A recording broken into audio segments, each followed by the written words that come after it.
So now the second experiment, this is relay coordination of relay 1 and relay 2.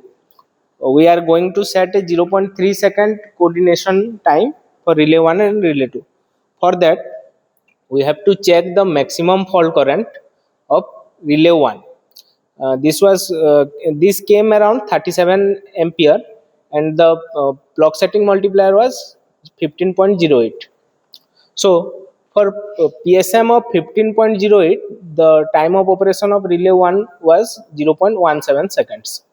So for a coordination of 0.3 second, we will add 0.3 to 0.1, that will come around 0.404.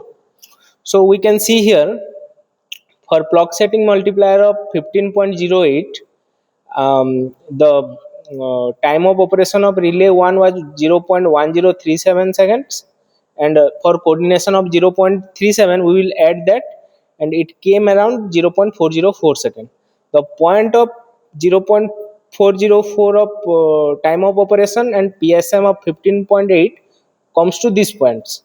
So for relay coordination of relay 1 and relay 2, we have to set the relay 2 to TSM of 0.4 ampere. The TSM above our point we found, this point.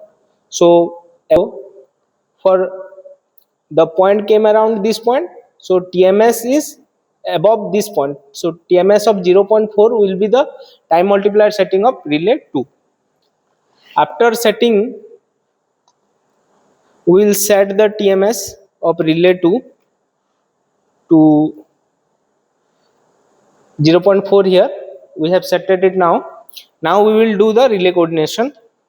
We will start the relay coordination experiment.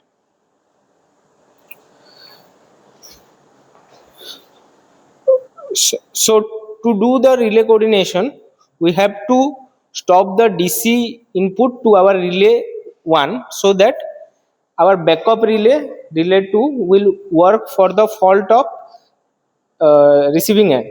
For that, we will open this key. This is a DC supply to relay 1. So now our relay 1 will not send trip signal to circuit breaker. If we if we create a fault in receiving end, we can see our relay 2 circuit breaker has tripped.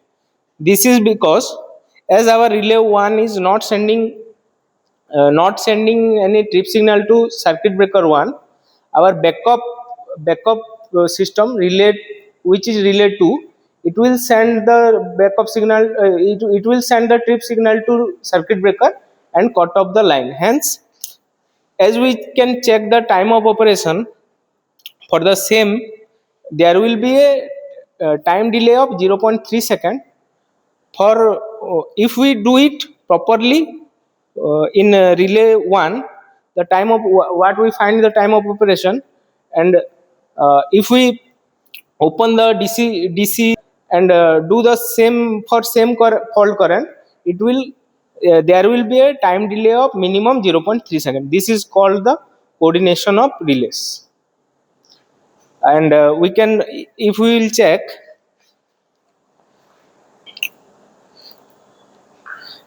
this is the plot.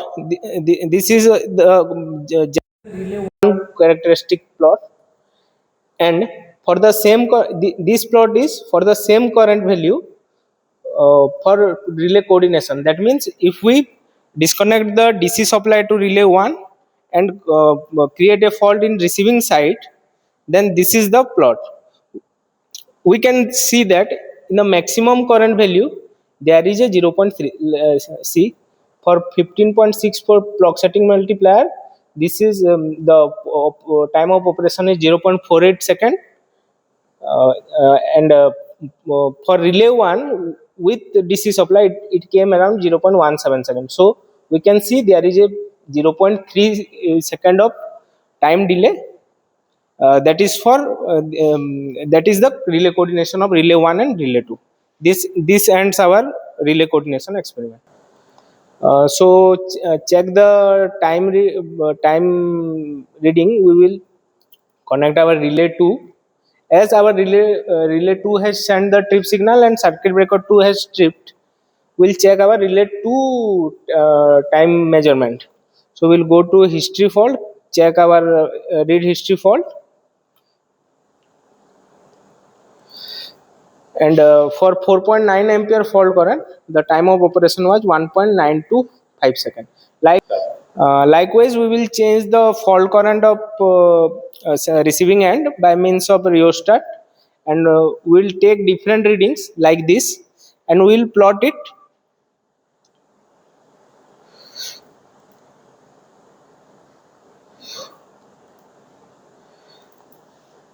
Uh, Plot it like this. This is the relay coordination plot. This is relay to operation time of operation and PSM plot. This is for coordination only. That means this is relay 1 characteristic, and if we turn off the DC signal to relay 1, the relay 2 will operate, and this is the time of operation of relay 2, and we can see a delay of 0.3 second at the highest fault current. This is a relay coordination characteristic, and this is relay to original characteristic. Both are different things. This is purely the send if there is a fault in sending end, this is the time of operation, and the relay coordination is the backup. Relay 2 is the backup of relay 1. So the relay circuit breaker 2 is tripping, and these both are different things. We'll plot it differently. So in summary, uh, we have done two experiments. We have found the characteristics of both the ASIDA 822F numerical relays for overcurrent operations, after which we did the relay coordination of 0.3 seconds for both the relay. In summary, this is a transmission line, and we have our this is sending end side, this is receiving end side. These are CTs. This is our relays. This is the circuit breaker contactor. This device sends the trip signal to our circuit breakers. This is a choke which simulates distribution line for us, and uh, for creating fault we have two keys. By closing the key, we are simulating faults. By these two rheostats, we are changing our fault currents, and we are taking different values of fault current and checking the time of operations for first we did for both the relays separately. We found our relay characteristic of relay 1 for time multiplier setting of 0.1, and relay 2 with time multiplier setting of 0.4. Both the relays were set at peak of current of 2.5 amperes. After that, we did the relay coordination by by bypassing our relay 1. We check the time of operation of our backup relay, that is relay 2.